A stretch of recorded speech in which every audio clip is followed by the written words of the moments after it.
Hello tout le monde, c'est Sandria et merci de me retrouver dans un nouvel épisode de Plus Sérieusement. Aujourd'hui, on va parler de thérapie. J'avais pas forcément prévu d'aborder ce sujet aussi rapidement dans le podcast, mais en fait, j'ai participé au podcast de Paulette Grisoni. C'est le podcast qui s'appelle La leçon, l'art d'échouer. On a parlé de mes échecs, mon échec ou ce que je pensais être un échec au début. Et puis, on a hyper bien matché, on a hyper kiffé notre conversation, etc. Le podcast est déjà disponible si ça vous intéresse. Il est excellent, elle est excellente. Elle est ex-journaliste pour pourquoi j'arrive pas à dire ça, cosmopolitain.fr et vraiment une personne sensationnelle avec qui que j'ai découvert grâce à cet échange et que je kiffe énormément. Donc Paulette, juste merci de m'avoir invité sur ton podcast et merci d'avoir participé à celui-ci où on va parler de comment on s'est rendu compte qu'on avait besoin de commencer une thérapie, comment est-ce qu'on a pris les choses en main et qu'est-ce que ça a fait dans nos vies et comment ça a transformé tout ça.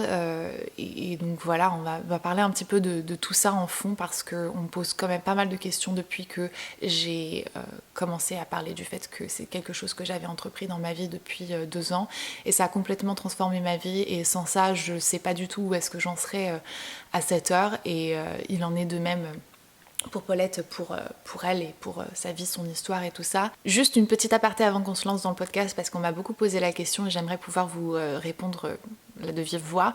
Je compte remettre les épisodes sur podcast, donc sur application podcast parce que je sais que c'est le style de choses qu'on a envie de pouvoir écouter dans la voiture, que les téléphones éteints, etc. et que vous n'avez pas forcément tous envie de regarder la vidéo. Donc c'est quelque chose que je compte vraiment faire. Je n'ai pas encore mis les choses en place et il y a des personnes qui m'ont contacté pour m'aider à le faire parce que je suis complètement perdue dans le podcast. C'est pas quelque chose que je connais, mais donc voilà, c'est en cours, c'est quelque chose que je vais faire et les épisodes seront remis après, mais voilà, en attendant, vous avez la version avec ma tronche et je suis désolée si vous en êtes blasé.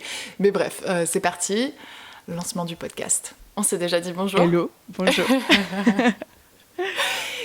Franchement, je suis hyper contente. On a raccroché mardi et j'étais en mode, cette conversation pourrait durer des heures. D'où le fait qu'on s'est dit qu'on allait faire ça aujourd'hui. Faire un volume 2. Volume 2, ouais. Non, mais tu sais, il y a des personnes avec qui t'accroches comme ça et que tu te dis, bah ouais, la conversation pourrait continuer et on arrive à partager et à se donner l'opportunité de dire ce que l'on a vraiment envie de dire. Tu vois ce que je veux dire ? Je suis d'accord. Et je me dis toujours que c'est un peu fou. Toi, t'habitais de l'autre côté de l'océan et c'est fou parce que finalement on a plein de choses qui nous relient aussi dans nos quotidiens et de notre vision des choses. Je trouve ça toujours hyper émouvant, tu sais, quand tu te dis mais c'est quand même dingue quoi. Les gens on n'est pas si différents que ça en fait.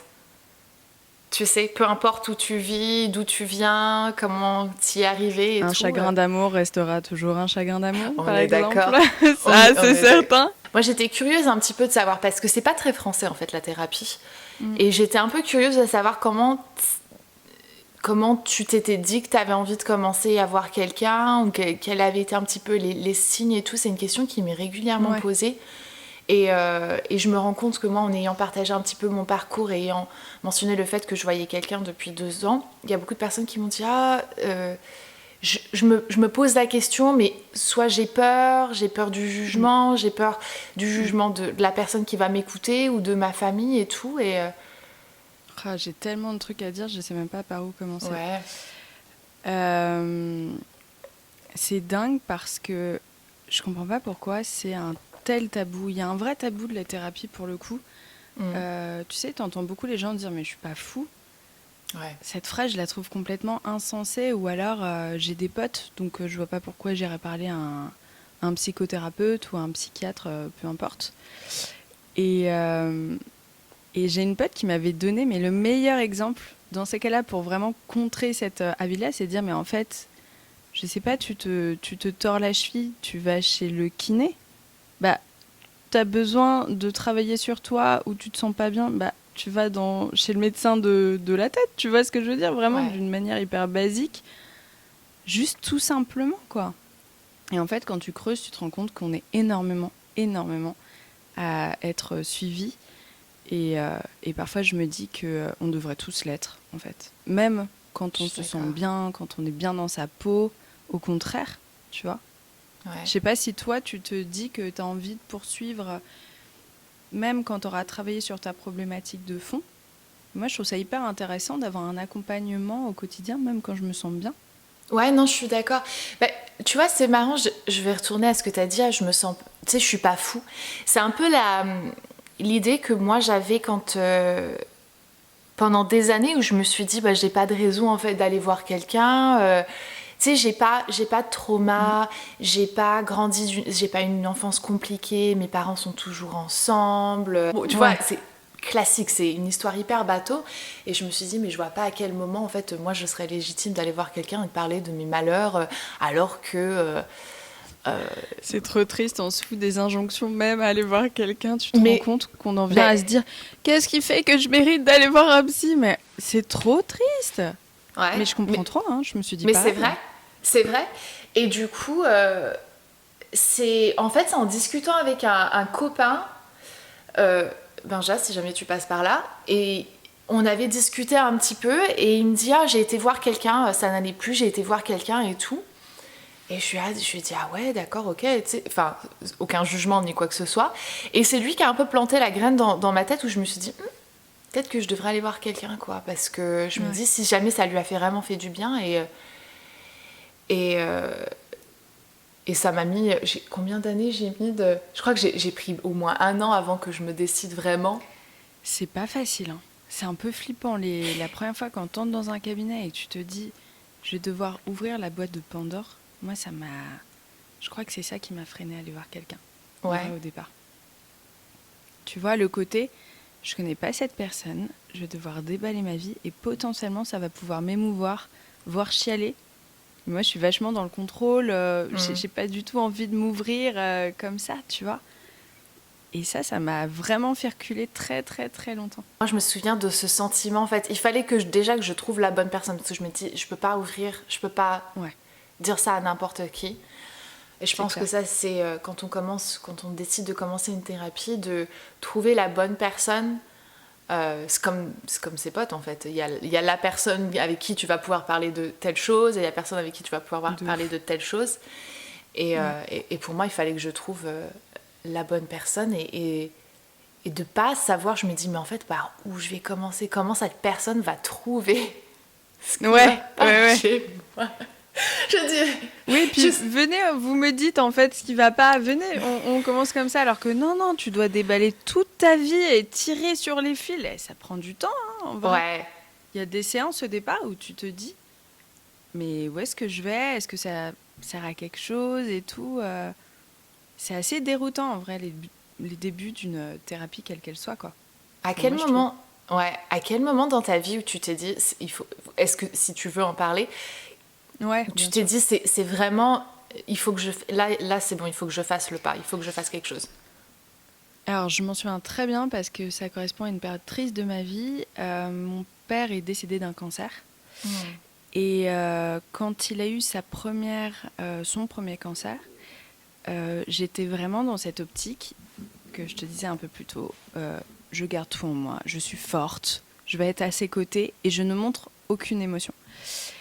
Et pendant genre 8-9 mois, dès qu'on me disait « t'as besoin d'en parler », j'étais là « non, je suis là pour me changer les idées, je ne veux pas en parler ».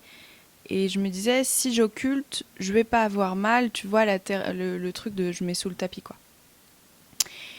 Et quand il a été annoncé en rémission, et en fait, j'ai craqué. J'ai commencé à avoir des sortes de pensées tout le temps qui me quittaient pas, je me souviens plus vraiment de ce que c'était, mais j'étais tout le temps en train de ruminer, de l'anxiété, du stress, et je crois qu'en fait mon corps sortait vraiment tout ce que j'avais gardé tous ces mois. Et je me souviens m'être dit un matin, j'étais en train de me brosser les dents. Moi, je suis pas du tout du matin, donc normalement le matin, je ne pense pas avant 11h30, tu vois. Je ne suis pas comme toi, je ne me lève pas tôt, vraiment, mais il y a personne, quoi. Et j'étais en train de me brosser les dents et j'étais déjà en train de me dire t'es nul, t'es pas capable, enfin, des pensées horribles comme ça. Et je me suis dit, ça, c'est pas toi, c'est pas normal. Et en plus de ça, t'arrives pas à, toute seule à te faire aller mieux, tu vois. Et j'en ai parlé à ma mère, je lui ai dit, écoute, je crois que là, je déconne. Enfin, je crois qu'il y a un truc qui va pas en ce moment. Je suis allée voir un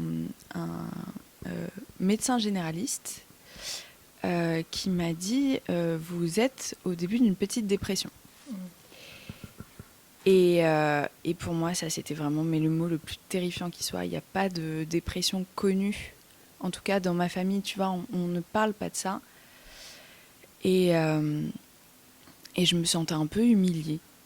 Je me sentais un peu honteuse de me dire mais la dépression, mais c'est horrible. C'est pour les gens qui ont vraiment des choses terribles dans leur vie. Tu vois, même moi qui venais d'avoir ça, je me disais non mais c'est quand même fou, hein. Et puis l'image de la dépression, elle n'est pas du tout comme la réalité des choses. J'ai regardé une vidéo il n'y a pas longtemps de Colline, et pourquoi pas Colline, que j'ai trouvé hyper percutante, qui disait mais en fait, il n'y a pas un visage de la dépression, tu peux sourire, être joyeuse et te sentir mal.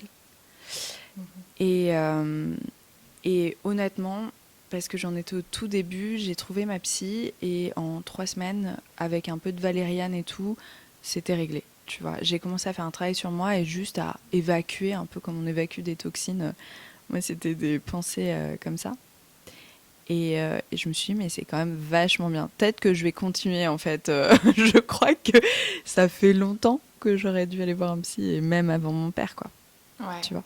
Ça fait combien de temps que tu es en thérapie, du coup ? Ça fait un truc genre 4-5 ans. Ouais. 4-5 ans. Ma psy peut s'acheter une piscine, je pense, avec moi. Ouais, donc du coup, tu me dis que ton pote te parle de ça. Mais comment ça se fait que cette fois-ci, tu t'es dit, ok, c'est la bonne. Est-ce que toi aussi, tu avais des pensées un peu négatives ? J'ai eu une rupture, on va dire, amicale. Et en fait, ça a été un petit peu l'élément déclencheur parce que cette rupture m'a fait me remettre énormément en question. Parce qu'elle m'a dit des choses et je me suis braquée au début. Et je me suis dit, bah non, en fait, non, machin et tout. Et après, je me suis dit, mais en fait, peut-être que si. Et professionnellement parlant, déjà, je me sentais pas bien. J'étais fatiguée. Je pense que c'est un mix de tout. J'étais très fatiguée. Je voyageais beaucoup. J'essayais de poster régulièrement. J'étais toujours en fait dans un cercle où il fallait que je crée du contenu et que je sois à la page. Et j'avais cette pression d'essayer d'être la première sur le terrain pour parler du produit qui vient de sortir. Enfin, c'était, tu sais, c'est un engrenage. Aussi. Ah ouais. Et tu prends même plus de plaisir au final, alors qu'au départ tu fais ce que tu adores et tu te dis mais je comprends pas, enfin j'ai choisi ma vie, je crée mon truc et je n'ai même plus le temps d'en profiter. Ouais. Je vois très très bien. Exactement, et je me suis dit j'ai besoin de parler à quelqu'un parce que j'essayais de parler à mes proches et en fait le problème c'est que mes proches à qui je parle, ma mère principalement, mes meilleurs amis, elles sont pas objectives en fait. C'est toujours bah non Sandrea, t'as fait la bonne décision et non ceci et vraiment enfin et essayer de m'assurer dans mes choix et mes positions et tout et en fait j'étais arrivée à un moment où je me dis bah non en fait parce que moi je me regarde et je me dis bah je pense pas avoir fait les bonnes décisions, je pense pas avoir dit les bonnes choses ou je pense pas être sur le bon chemin et j'ai besoin d'avoir l'avis de quelqu'un et qui me dise quand je fais de la merde, que je suis en train de faire de la merde, quoi. Ouais.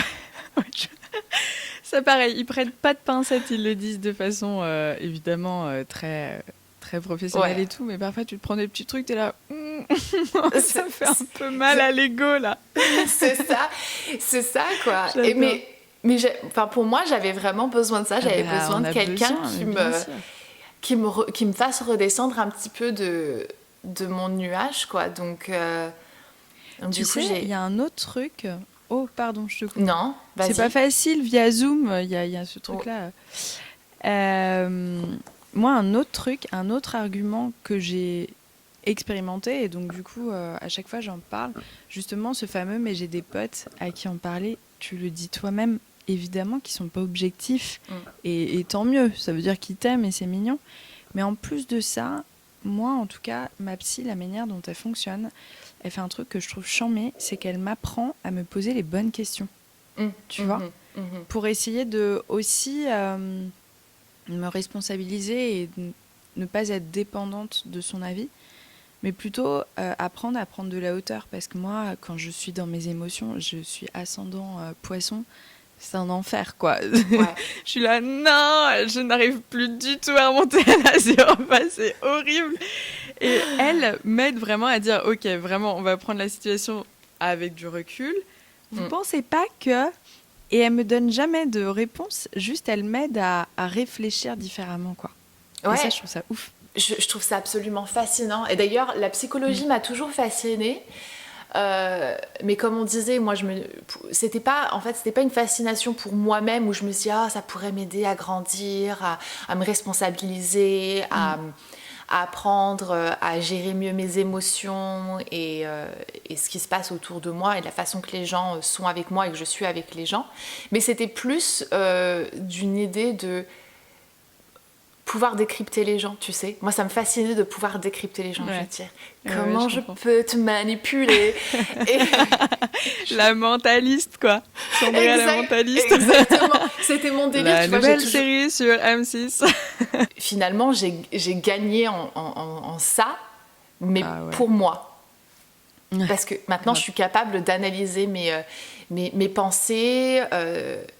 Et comme toi, tu l'as dit, en fait, tu sais, ces pensées un petit peu où je vois rien, je suis nulle et tout, que tu as le réflexe de te dire, en fait, non, ces pensées, c'est pas moi et je dois me reculer de ces pensées et je dois remettre quelque chose de mieux, quoi. Aussi, moi, je me suis dit que mon rapport aux autres avait changé et ça, je trouve ça trop cool. Bon, par contre... Vraiment, si vous faites une psychothérapie, sachez-le, vous payez des séances pour 10 potes. C'est-à-dire que maintenant, moi, je suis la psy de mon groupe. Mais c'est quand même génial de pouvoir se dire, quand t'aimes écouter les gens et que, je sais pas, que tu peux mieux les comprendre aussi et être un peu plus tolérant et savoir mieux guider tes proches et mieux communiquer avec eux. Ça, je trouve ça ouf. Tellement vrai. Mais... ça te rend plus empathique en fait d'avoir la patience de comprendre et d'essayer de voir leur point de vue. Ça rend de toi une meilleure personne, mais meilleure amie, meilleure mère pour moi, parce que je me rends compte que maintenant je prends beaucoup plus le temps d'essayer de répondre et de pas réagir et d'essayer de comprendre pourquoi est-ce que ma fille va faire les choses qu'elle fait ou pourquoi est-ce qu'elle dit les choses qu'elle fait. Et parfois en fait les enfants sont aussi... ils sont tellement délicats et je me dis que si j'avais pas pris le temps d'essayer de comprendre mon mal et de régler mes problèmes, j'aurais pas même la capacité de pouvoir voir ce qui va pas chez ma fille, même seulement à 6 ans, quoi. Parce que les enfants... Et même la disponibilité mentale, quoi. Ouais, juste quand t'es à fond dans ton mal-être, t'as pas de place pour autre chose. Ouais, et du coup, mais c'est tellement vrai en fait. Et ce sentiment Est-ce qu'on n'est pas en train de se faire une petite psychanalyse là, je crois. Mais ce sentiment en fait de légèreté quand tu n'as pas toutes ces pensées, tout ce mal-être, toutes ces angoisses, ce brouillard d'incertitude et le fait de se lever le matin et de ne pas avoir à penser ça. C'est clair. C'est pour ça que vraiment, moi, je dis toujours à mes potes, mais juste en fait, vous mettez de l'argent dans des fringues, des massages et tout, mais mettez de l'argent dans un psy, quoi.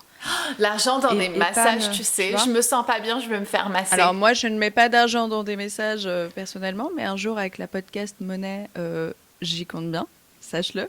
Ouais. Mais ce n'est pas encore le cas, hein. Je ne suis pas encore Kim Kardashian du podcast. Mais tu sais, ce truc de quand tu... Ouais. Encore 6 mois, 1 an, je pense que... Mais les moments en plus où on va pas bien, souvent, en tout cas c'est mon cas, j'ai tendance à à consommer pour combler Ah. ma lettre et tout, tu vois. Et honnêtement, de mettre de l'argent dans une psychanalyse, c'est quand même le meilleur investissement sur le long terme. On est une génération, Dieu merci, qui a un pivot qui est en train de se dire non seulement ça détruit la planète, en plus de ça, ça me rend pas heureux. Comment est-ce que je fais pour trouver des petits bonheurs dans le quotidien? Et littéralement, la pandémie, ça t'oblige à ça, quoi. On n'a pas d'autre choix que d'être face à soi-même. Et t'en as parlé dans mon podcast et c'est hyper juste. Cette année, elle est quand même particulière pour la santé mentale. Déjà, c'est la première fois qu'on en parle vraiment, et même au sein du gouvernement. Enfin, je trouve que c'est assez incroyable. Et en plus de ça, quand tu es entre quatre murs, il y a un moment où tu es solo avec toi-même et avec tes pensées, et tu peux plus tous les soirs aller prendre un spritz en terrasse, machin et tout, tu vois. T'as pas d'autre choix que d'être avec toi, et tu réalises que si t'es pas bien avec toi, ça va être très compliqué, quoi. Ouais. Peut-être que c'est parce que je vis aux États-Unis et que du coup, j'arrive pas à me rendre compte exactement comment est-ce que ça a fonctionné en France, et si vous avez du coup peut-être fait plus de progrès positifs que nous, parce que moi j'ai l'impression que ça a été vraiment tout l'un ou tout l'autre. C'est soit il y avait des personnes qui ont fait le choix d'aller voir quelqu'un ou de se reprendre en main ou d'essayer de faire quelque chose, ou il y a des personnes qui sont juste tombées encore plus profondément dans ce que... Et on en a parlé justement dans ton podcast, depuis que j'ai commencé, pas depuis le début de ma thérapie, parce qu'il a fallu du temps aussi pour que moi je me réveille et que je comprenne exactement d'où venait mon mal-être, parce que je suis arrivée chez ma thérapeute et je lui ai dit ah ouais, je me sens pas bien dans mon travail, machin, il s'est passé ci, il s'est passé ça, bidule, etc. Enfin, les trucs un petit peu... Au départ, t'es sur des détails parfois, et en fait on s'en fout, quoi. Et exactement. Ouais, j'ai parlé de certains trucs pendant des heures, je chialais et tout, et en fait c'était même pas ça le vrai problème. Et en continuant à parler, on s'est rendu compte de ce que c'était vraiment. Et puis, bon, pour moi, c'était mon couple. Enfin, c'était un tout, mais c'était en grande partie mon couple. Et puis, on a fait de la thérapie de couple pour essayer de faire en sorte que ça aille mieux pendant pratiquement 1 an. Et puis, bon, quand je me suis dit que ça n'allait plus fonctionner, j'ai fait la décision, quoi. Et c'est vraiment à ce moment-là que je me suis réveillée, que je me suis dit ok, là j'ai commencé à vraiment prendre les étapes pour faire en sorte d'aller mieux, de prendre soin de ma santé mentale. Et puis j'ai envie en fait maintenant de juste aider tout le monde. J'ai ce besoin, tu sais.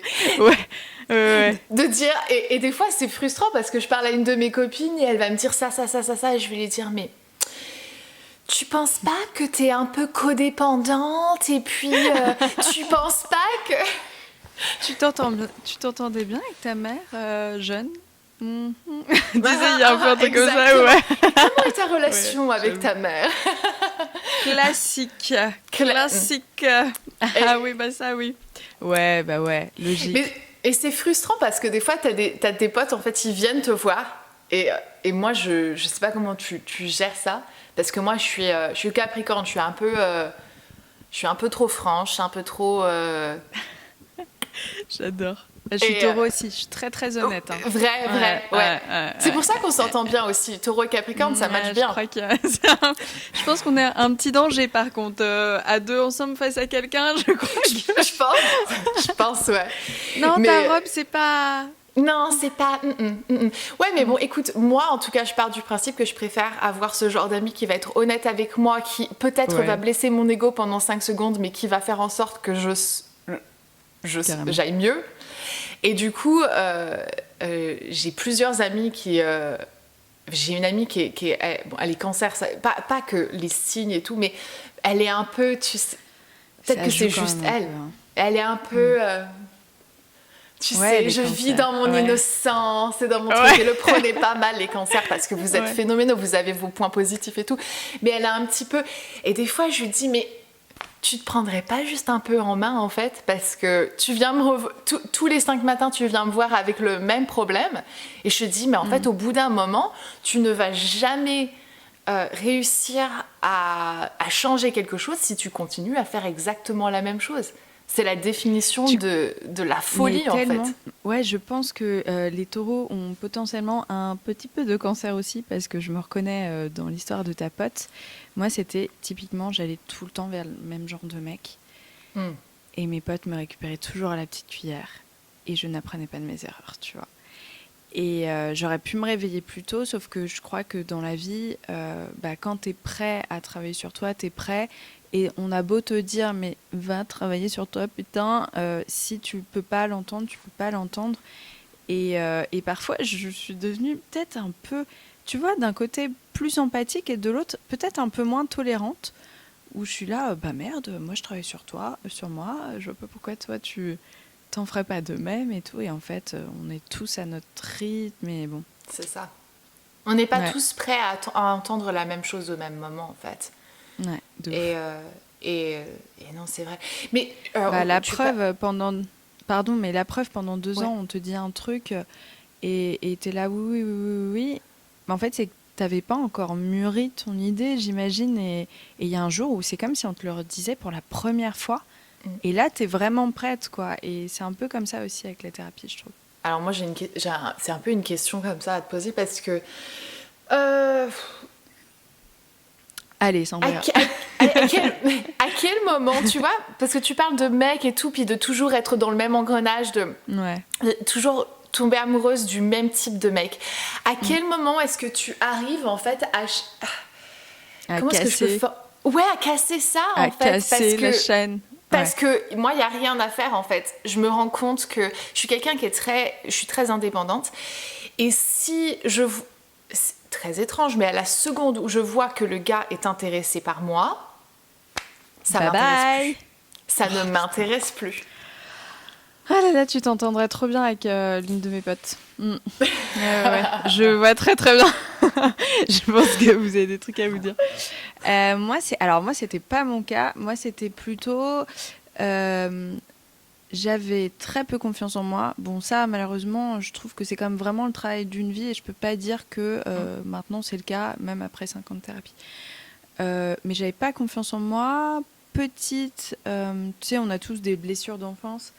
Moi, c'était le fait que mon père m'ait pas assez, euh, pas donné d'amour, mais en mode mise en confiance, genre t'es super et tout. Et donc, j'avais toujours besoin d'avoir l'approbation des mecs avec qui je sortais, de me dire, ah, s'ils sortent avec moi, c'est que j'ai de la valeur, tu vois. Ce qui pue un peu quand on te dit ça, tu te dis, c'est pas bien parti. Et du coup, j'étais attirée que par les grands narcissiques qui rayonnaient. J'ai eu ma période musicien, j'ai eu, tu vois, vraiment le cliché. Ouais. Le mec sortait sa guitare, j'étais là, oh, j'adore, tu vois. Et vraiment, c'était toujours la même chose. Le mec, on sortait plus ou moins ensemble, mais c'était toujours un peu flou. Le mec, en fait, était exécrable avec moi. Il s'intéressait absolument pas à moi. Mais je me disais, si jamais il tombe amoureux de moi, c'est que j'ai de la valeur, puisque ce mec est galère à voir, puisque pas mal d'autres nanas lui tournent autour. Tu vois, il y avait ce truc un peu... Oui, non, je ça. vois parfaitement ce que tu veux dire. On va faire une réunion des anonymes. C'est ça. Oh là là. Mais c'est allé loin, hein. J'ai daté des mecs un peu connus et tout, et je pense qu'inconsciemment, il y avait ce truc de je cherchais mon Barack Obama, hein, tu vois. Si je trouve un Barack Obama, enfin non, j'ai un mec et que j'aime très fort, donc désolé Barack, mais je verrai ça avec mon mec. Je pense que ça va aller. De toute façon. Je pense qu'il Il est toujours, entre de bonnes mains, tu veux dire? Ouais.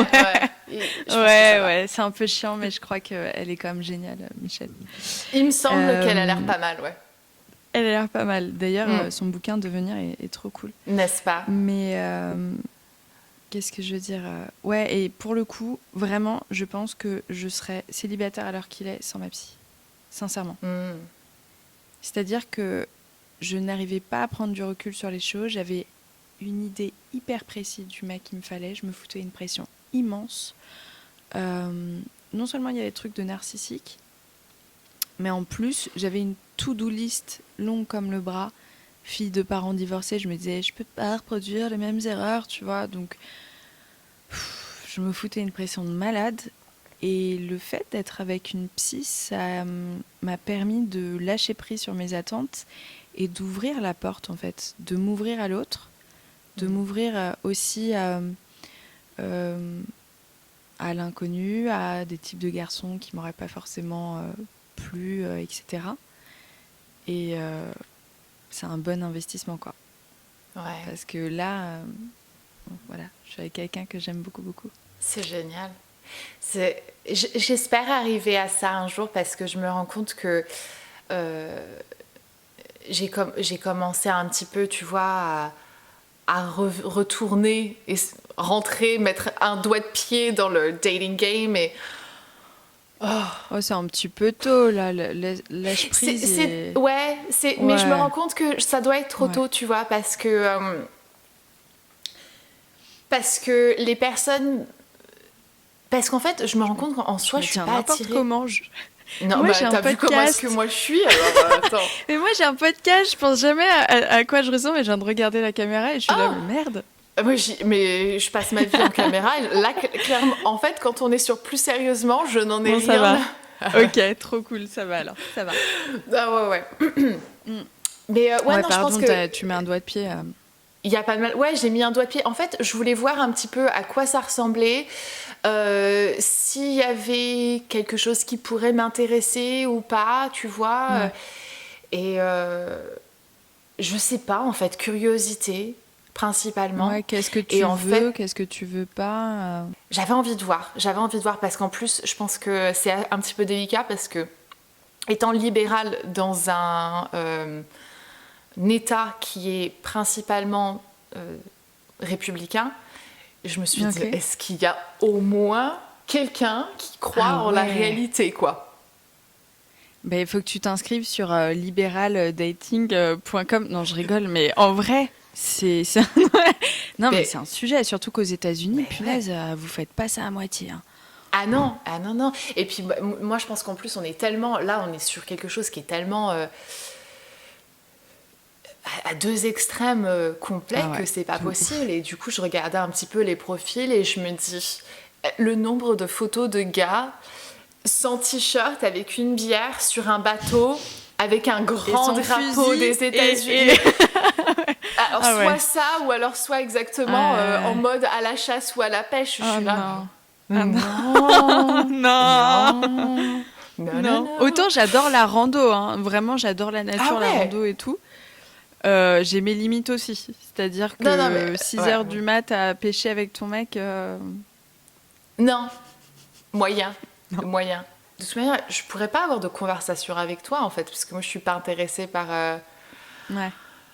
Et à la fois, tu vois, moi, j'étais vachement là-dedans, et donc je matchais qu'avec des mecs qui correspondaient, parce que beaucoup par Tinder... Quoique mes dernières relations, c'était tous des mecs rencontrés en vrai. Mais quand même, merci Tinder. Tu vois, avant, je bossais dans une rédaction féminine, il n'y avait absolument que des femmes. God bless les applis. Et je matchais vraiment avec des mecs qui correspondaient à mon idée de ce que je voulais avoir et tout. Et c'était pas forcément les mecs qui voulaient s'engager, c'était pas forcément les mecs qui... Alors, ils avaient tout ce que je recherchais, en revanche, ils m'apportaient aucune sécurité... ils n'étaient pas du tout attentionnés, tu vois. Et Bon, mon mec, ça a été le cas, mais je suis sortie avec 2 autres mecs avant lui qui, pour le coup, étaient très sérieux avec moi, étaient dans une démarche très sérieuse. Et je crois beaucoup au destin parce que, vraiment, je ne sais pas pourquoi j'ai matché avec eux. Ils étaient aux antipodes de moi. Je pense à ça parce qu'il y en a un, c'était en plus durant les élections présidentielles, on s'engueulait. Ça c'est pas bon. J'étais au resto, oh là là. Ça sent mauvais si jamais t'arrives pas, tu vois. Et c'est marrant parce que j'ai eu cette conversation il y a pas très très longtemps. On me dit mais on n'est pas obligé de s'entendre politiquement pour être ensemble. Puis j'ai dit en fait Peut-être que c'était vrai il y a 20 ans de ça, mais je dis là, maintenant, à ce jour, non, c'est plus vrai parce que... Surtout aux États-Unis. Hein. Surtout aux États-Unis, je dis, en fait, dès lors que moi, je pense que chaque être humain mérite des droits et le respect et la sécurité et tout ça, Ouais, c'est pas très sexy et si race. le mec en face ne pense pas ça.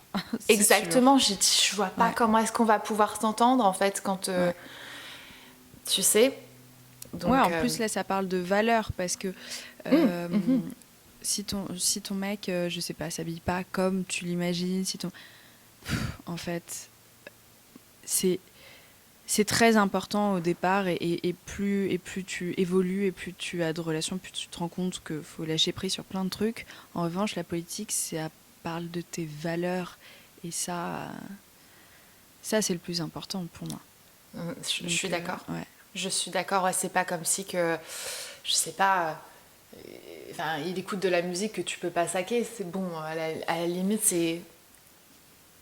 J'ai fait un Reels il y a pas longtemps là-dessus, mais littéralement là-dessus, quand j'ai rencontré mon mec, moi j'adore le rap, mais j'adore le rap US, et mon mec écoute du rap français, mais avec du vocodeur et tout. Et j'étais là, alors moi, de mon vivant, en fait, jamais. 6 mois après, mais je te jure, on l'aime en soirée, je suis comme ça et je me rends pas compte. Et comme quoi, il y a des trucs, attention danger, hein. La musique en fait partie. Mais c'est sûr, ça c'est, je pense que quand tu rencontres quelqu'un et que t'as pas forcément d'affinité, etc., il n'y a pas d'histoire, tu te dis, ah non, en fait, ça va pas être possible. Et puis après, avec le temps, enfin moi j'ai été mariée pendant 8 ans, près de 8 ans et demi, et... il y a des trucs que tu commences à apprécier en fait, alors qu'au début tu te dis ah non. Et c'est assez intéressant aussi. Moi je trouve, je prends ça pour le coup. Tu vois, on est assez différents avec mon mec. Alors bon, moi ça fait 6 mois. Hein. J'en parlerai quand ça fera 8 ans et demi aussi. J'ai aucune leçon à donner. Je parle de lui parce que c'est ma relation actuelle et que du coup je parle moins de mes relations passées. Mais on est assez différents sur plein de trucs. Parfois, ça me stresse quand je retourne dans ma zone de confort, en mode ce n'est pas ce que je connais, donc ça me stresse parce que ça me bouscule. Et parfois, je me dis, mais en fait, c'est une grande richesse. Littéralement, le truc du rap, en fait, ça me plaît bien de découvrir des trucs et qui me poussent un peu, tu vois. Moi, je suis un peu petite cato nantaise qui était dans son petit milieu et ça me fait pas de mal d'en sortir et de voir autre chose et... Il y a des différences qui peuvent être très riches, je trouve. Mais on s'engueule pas mal aussi. Hein. Donc...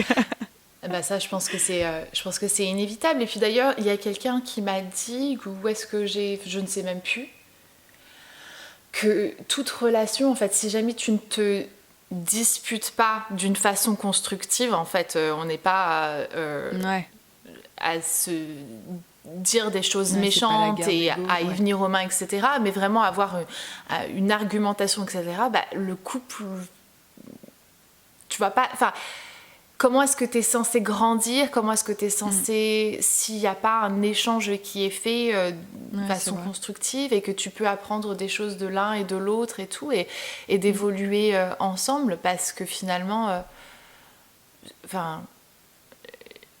Après, il y a des gens qui s'entendent très bien. Je vois, j'ai une de mes meilleures amies, elle me dit, nous, oui, on a des échanges comme ça, mais on ne s'est jamais pris la tête au point à se crier dessus, quoi. Ah oui. C'est ouf, hein. Ils sont ensemble depuis combien de temps? 4 ans, 3 ans, 4 ans, je ne sais plus. Hein. Ouais, ça commence à faire un petit... Ils auraient pu avoir une grosse dispute depuis le temps, quoi. Ouais, parce que... Et elle m'a dit ça, j'étais en mode... Ah oui. Parce que... Non, je pense que c'est peut-être aussi dans leur tempérament, parce que ce sont 2 personnes qui sont quand même très calmes, qui sont très sains d'esprit et tout, et que du coup, voilà, ils arrivent à avoir des conversations même peut-être tendues sans... tu sais, devenir trop émotive, et ça, c'est... Chapeau, hein. Ouais. Son couple, je veux la même chose. Trop mignon. Je veux la même chose. Il a pas un pote Il a pas un pote, il peut pas t'amener à des double Bah, dates. il est en français, il est en France, ils sont en Ah, France. fais chier. Ouais, Ouais, non. via Zoom, c'est pas ouf, hein. C'est pas ouf. Ah non, non, Non, non. Puis bon, non. bon bah moi je suis bloquée aux États-Unis, donc c'est mort. Et puis je vais pas demander à quelqu'un de venir déménager pour moi. Enfin, je vois, je me Bah, t'as permettrais. rénové toute ta maison, ce serait le bon moment pour le coup. Je rigole. Alors attends, je suis désolée. Qu'est-ce qu'on disait? Que c'était trop tôt pour que je commence à dater, puis toi J'avoue, j'avoue. La meuf qui fout à peine la pression. Non, non, mais en vrai, souvent, on est... Enfin, je comprends que ça donne trop envie et tout, on a trop... Mais ouais, faut que tu réalises aussi tout le travail que t'as fait et que tu dois faire et te...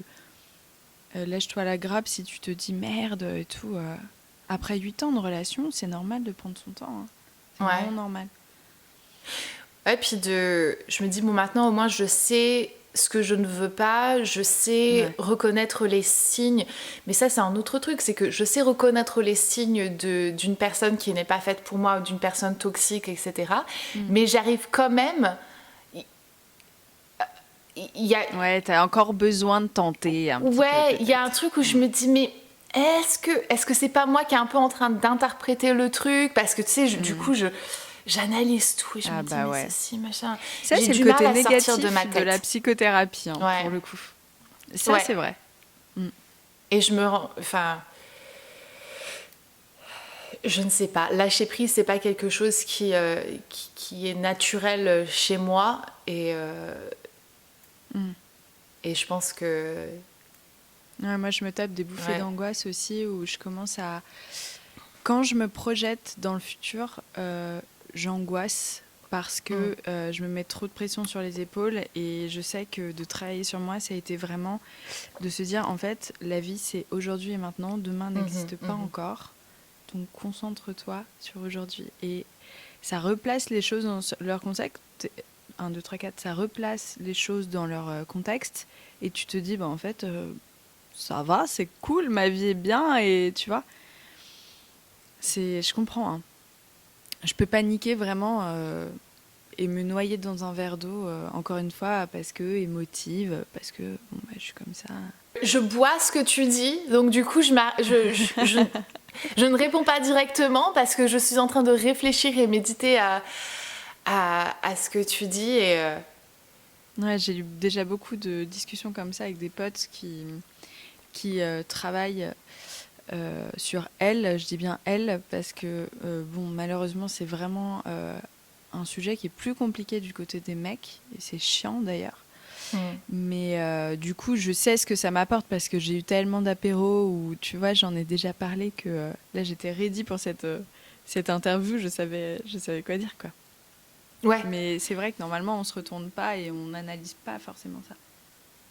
Quel serait le conseil que toi tu donnerais, enfin si jamais tu as une pote qui te dit oh là là franchement ça va pas ou quoi, ou qui pense aller voir quelqu'un, ce serait quoi le conseil que tu pourrais donner toi? Alors moi je dirais 3 choses. La première, ça ne coûte pas forcément cher parce que ça c'est le premier frein, j'ai pas l'argent. Si tu regardes ce que tu dépenses par mois, pour la majorité des gens, on peut décider de réduire ses Deliveroo ou son achat de, je sais pas, de maquillage par une séance de psy. Et pour les personnes qui ne peuvent pas, parce que quand j'étais étudiante, par exemple, je ne pouvais pas. Et puis en plus, avec le Covid, on est beaucoup à avoir été impactés. N'oubliez pas que les psychiatres sont remboursés. Et les psychiatres, c'est pas juste quand on fait une dépression énorme, qu'on est schizophrène, etc. Absolument pas. Il y en a même qui ont les mêmes courants de pensée que les psychothérapeutes. Juste, ils peuvent te prescrire des médicaments, si tu veux, en plus, et c'est remboursé, quoi.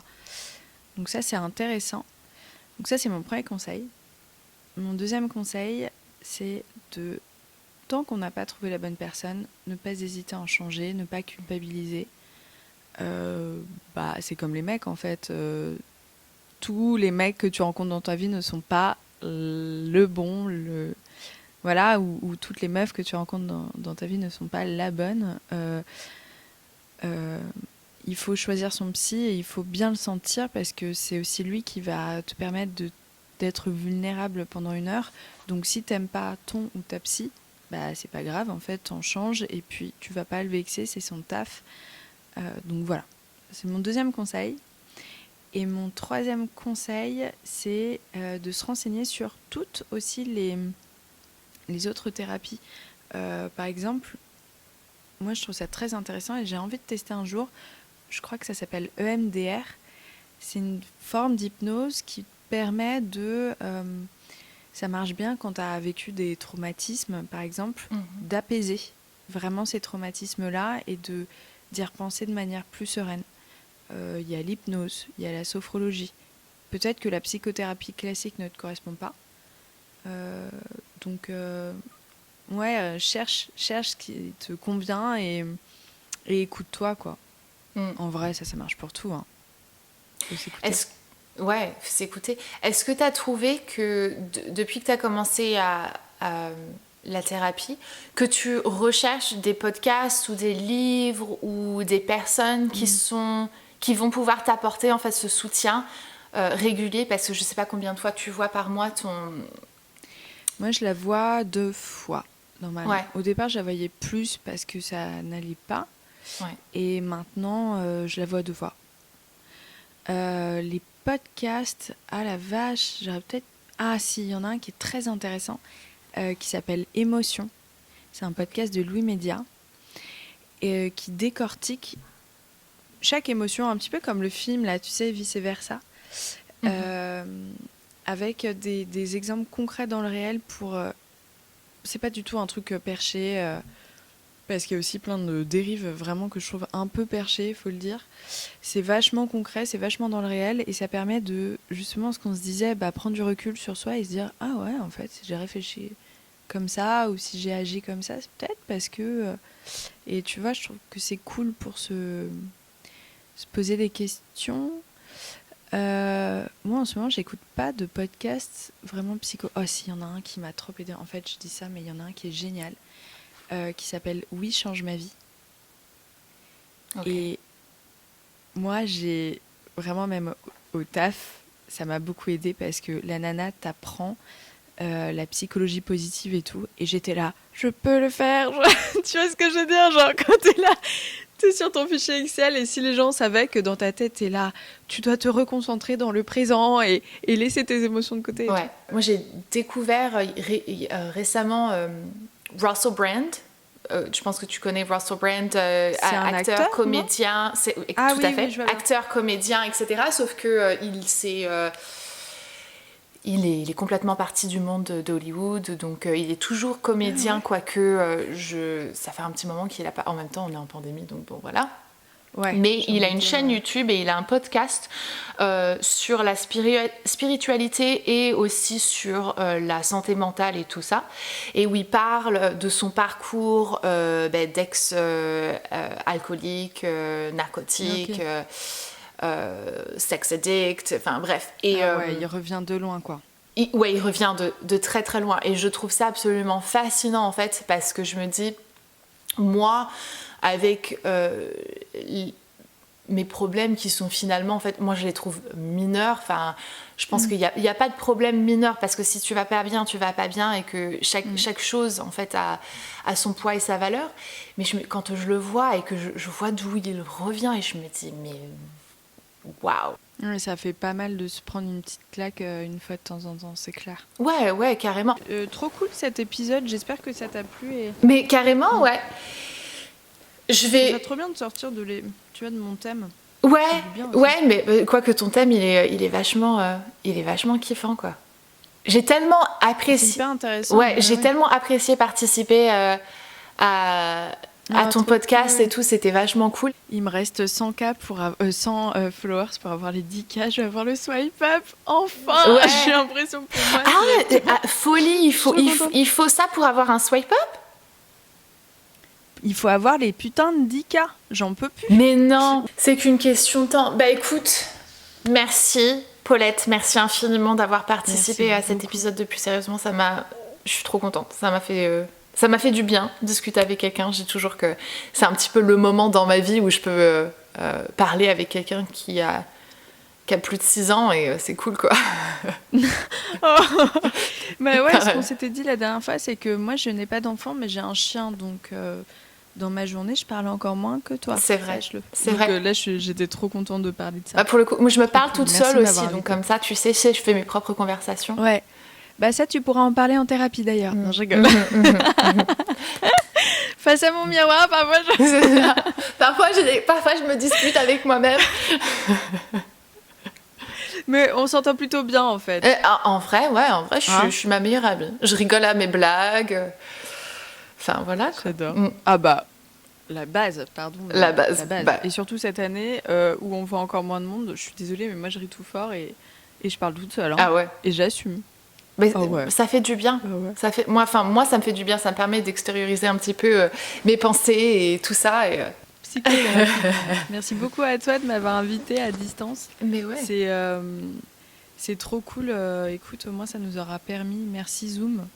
C'est trop pratique et c'est génial parce que même à distance, on peut se faire un truc comme ça et trop sympa. Ouais. Canon. Donc, merci beaucoup. Cool.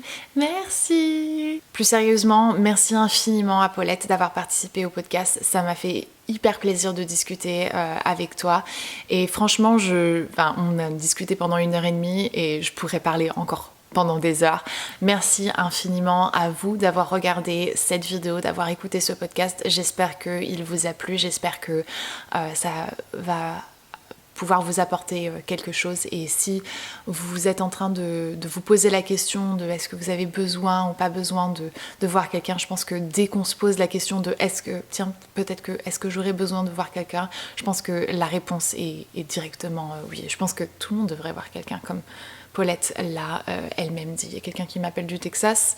Je ne te connais pas, laisse-moi tranquille. N'oubliez pas de checker la barre d'infos pour accéder au podcast La Leçon, le podcast sur l'art d'échouer.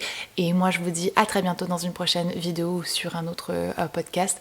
Prenez grand soin de vous-même, physiquement et psychologiquement. C'est sûr que le jugement entre mères, moi, je le remarque des fois quand je partage des choses, quoi. On dit toujours qu'il faut un village pour élever un enfant. Et quand tu vois que tu te sens parfois un peu livré à toi-même ou avec ton conjoint, ils font du mieux qu'ils peuvent.